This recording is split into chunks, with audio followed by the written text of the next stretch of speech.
Hello everyone, I'm Sina George. Today I'd like to talk about our project GazeRoomLock. Before we go into the details, and because this is an online presentation, I'd like to quickly introduce ourselves. I'm Sina George from the LMU Munich. As I already mentioned, I'll be guiding you through the first part of the presentation. The second part will be covered by Mohamed Khamis, who is my co-author from the University of Glasgow.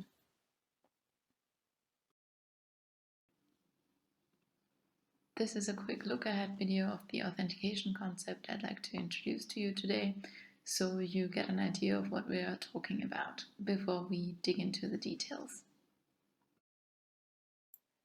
The more time we spend with HMD devices, the more important it gets to design a usable authentication concept.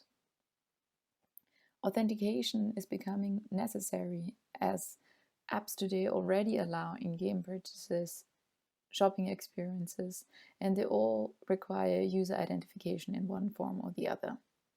An all-in-one solution where you authenticate at the beginning and do not need to do this anymore is not good for two reasons. Firstly, prolonged usage requires multiple authentications over the time you're using the device. And secondly, HMD devices currently are made to be shared devices. So, for example, at the moment, if I was to give the HMD to my nephew, for example, who is visiting me, he would be able to use it and max out my credit card on in-game purchases or downloading games, etc. So this is a quick example that I brought along today, where it shows an authentication concept, where basically someone tweeted about it being the worst in-app purchase ever for HMDs with the Google Cardboard. So they're talking about an in-game purchase, as you can see. When we move on, they are basically saying take off your headset and enter it on your mobile phone. We definitely don't want you to take off the headset because it disturbs the presence, so you're breaking that VR experience. And secondly, you're going back into entering a password on your mobile phone, which other people can observe. Of course, HMD devices are becoming self-contained devices, so in the future we are envisioning them to be used without a PC or a mobile phone. So with all of the things that we've mentioned so far, what we are basically saying is there needs to be a concept for seamless authentication within VR itself. This means that two-factor authentication should be possible within VR. So two-factor authentication is basically something that you have, which is in our case the headset, and something that you know, which is a password of some sort.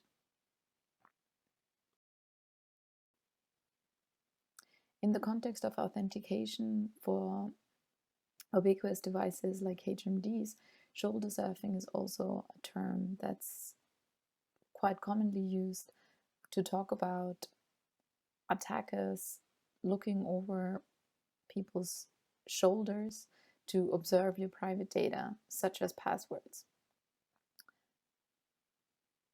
In contrast to other mobile devices, shoulder surfing has not been explored for VR, where it is specifically a problem due to VR users being blinded from the real world. Prior work has found out that people are anxious about real-world people observing them, and this becomes especially important in the context of authentication concepts, which we will explain on the next slides. In prior work, we found that shoulder surfing is indeed a challenge for HMD authentication as well. We transferred popular authentication mechanisms to VR, such as you can see here pin and pattern entry, and found that people who are watching from the outside and are not part of the VR experience can actually identify what passwords people are entering in VR.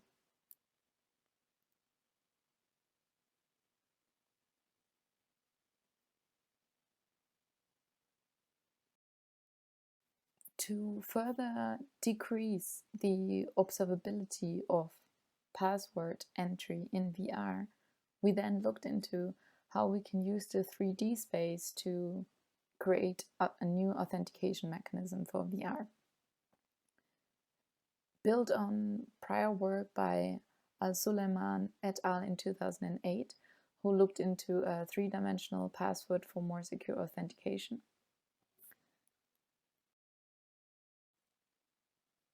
And by work by Gorari et al. In 2017, who also created a 3D authentication concept. We created our concept GazeRoomLock.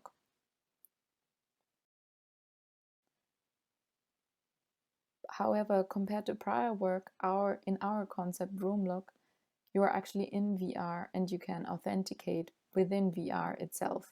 So whereas Al-Suleiman and Gorari were authenticating on the PC and on a 2D screen, in our concept, users are actually authenticating in VR itself within the 3D space.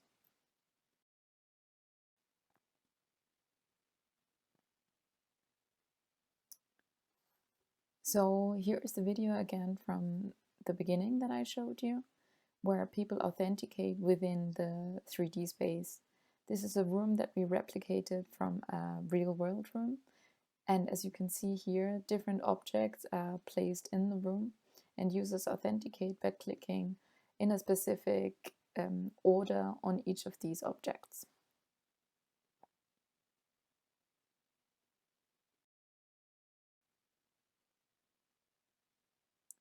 In our work today, I'd like to introduce the gaze modality that we used with our GazeRoomLock concept. So we used the HTC Vive, as you can see here in B, where we built an eye tracker into it. And users authenticate by selecting different objects in the room with gaze. Here is an overview of the objects that people were selecting in the room. We just took virtual objects of real-world counterparts to make the identification easier in VR. So people were able to use 4 out of 9 objects.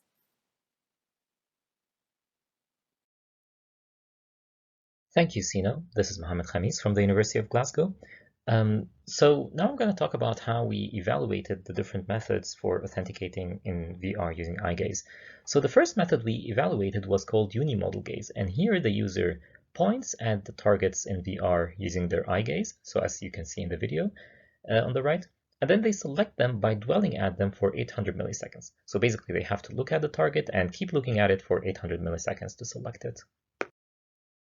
The second method we evaluated is multimodal gaze, and here the user again points via gaze, but then selection happens using the controller's trigger button. So basically the user looks at the target, as shown in the video, and then presses the trigger button in the HTC Vive controller that they are holding in their hands. So most of the VR headsets now come with controllers, and basically the idea is to combine two modalities, eye gaze for pointing and the trigger for selection. The third method we evaluated is unimodal head, and here the user points at the target using their head pose and then selects them using dwell time. So what this means is that they actually don't move their eyes anymore, but rather the user has to move their head to bring the target into the center of their view. And they are guided by this point, a green point in the middle, which you can see on the right side. And the fourth and final one is multimodal head, where the user points at the target using their head pose. So again, they bring the target to the center of their view, and then they press the trigger button to select the target. To evaluate the methods, we ran a usability study that followed a mixed subjects design. We had 48 participants, 14 females and 34 males, and we had 2 independent variables. The first one was the pointing method, so whether people pointed by gaze or by head pose. And this was a between subjects variable, which means that half of the participants tried the gaze condition and the other half tried the head pose one.